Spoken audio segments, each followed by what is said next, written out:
It's that time again. Apple has blessed us with its latest creations that are ready for you to purchase in order to improve your life immediately. We have new iPad mini. We have new regular iPad. We have new Apple Watches. We have the iPhone 13 and we have the iPhone 13 Pro. I'm gonna tell you right off the bat, the coolest thing I saw was the cinematic mode on the phones with the rack focus activity. I want to try that out.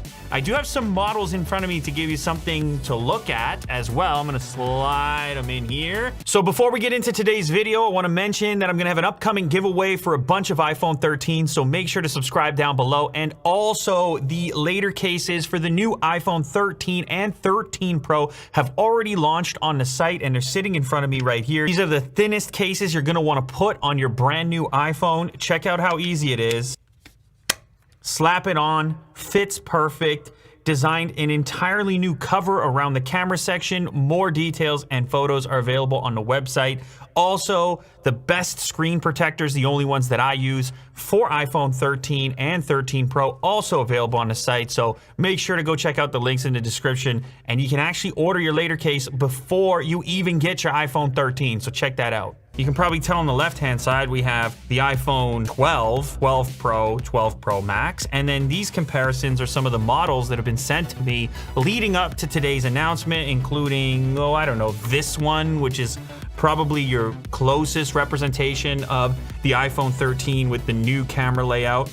Yeah, so it's shifted ever so slightly. It's a bit of a different look. Of course, you have a new chip inside. You have a variety of new features in the camera app. You have a slightly brighter display, and you have a slightly smaller notch on the front, about 20% smaller. It's kind of impossible to pick up on these models. I mean, you can see it. Yeah. But the key takeaway here is they found a way to shrink it while keeping the Face ID components in there. No, there is no USB Type-C or anything crazy like that. But it will be brighter outdoors, and apparently the battery life is improved. So obviously the regular 13 model is going to be available in a couple of different sizes represented right here. So there's your 5.4-inch display and your 6.1-inch display. Quite a big gap there, but the mini hangs around for at least another generation. A15 chip is going to be more powerful, and the mini is going to start at $699, whereas the standard iPhone 13 is going to be $799. There's going to be some new colors to choose from, 5 in total, so everyone can know immediately that you have the latest iPhone. Now let's talk about the Pro models. So this is the old Pro and Pro Max. This was the first model that was sent to me of what might be the upcoming iPhone 13. Actually, these camera modules are exaggerated. I think this one is probably the best representation here to what ended up happening. So yes, bigger camera units, visually speaking, compared to the previous generation, but not quite as big as some of the more cartoonish looking variants that were out there. Now, these are bigger for good reason. There's been camera enhancements, especially when it comes to that ultra wide camera, which they claim is going to have increased low light performance.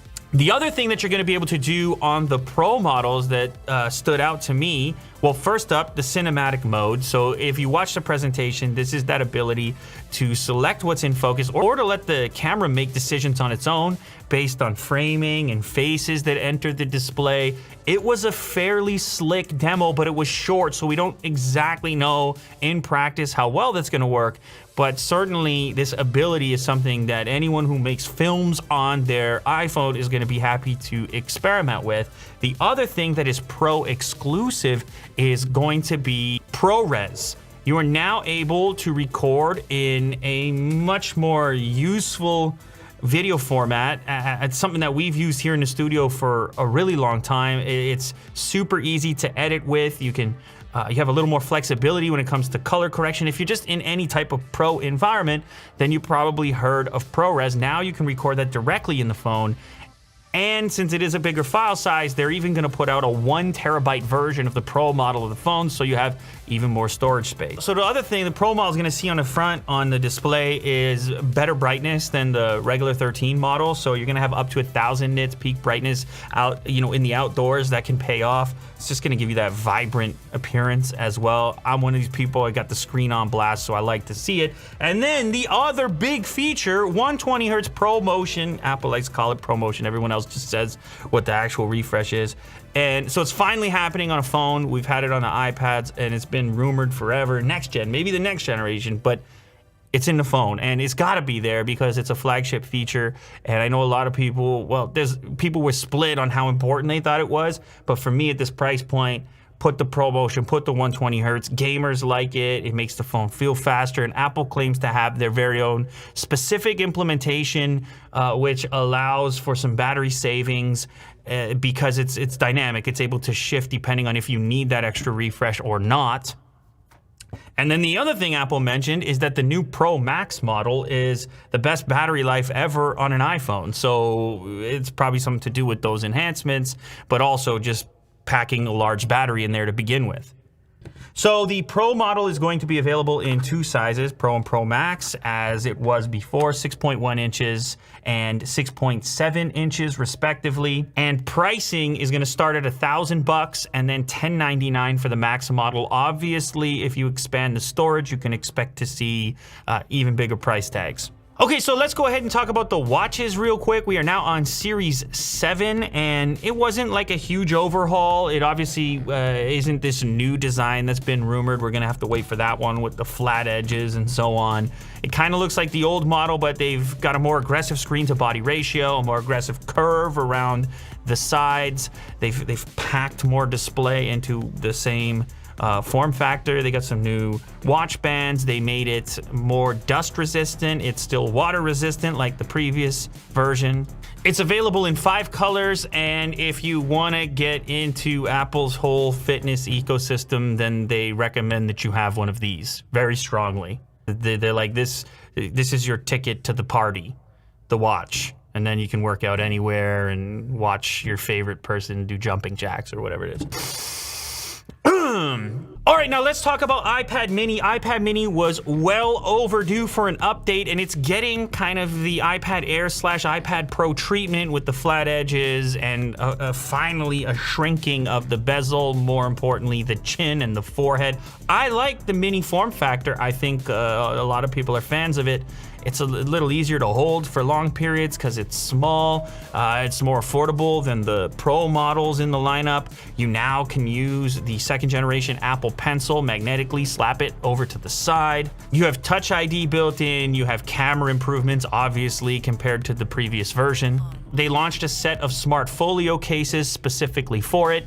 I saw some of the demonstrations in the presentation that made sense to me around gaming. It's kind of a nice size for things like gaming, still powerful enough to play most mobile games, but with a form factor that just kind of makes sense for thumb input compared to some of the bigger iPads, which at least in my experience on the couch can get a little awkward unless you want to stand them up and use a controller or something like that.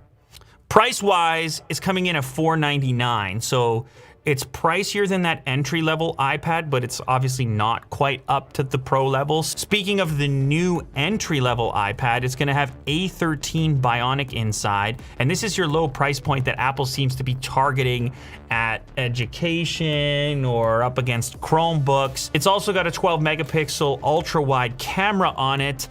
It's not the flashiest looking thing, right? You still got the chin, you got the forehead. It's an old looking form factor. So what's the key with this entry-level iPad? It's definitely price. It's coming in at $329, which is obviously a lot more approachable than those other iPad prices with the mini at $499, and you know what the Pro situation is. So with that $329 price brings in the clientele that's cost sensitive, education market, students, developers who need an iOS device. They'll take any iOS device. It's not going to be as fast as the other iPads, but it gives people an option that want to spend less than $400.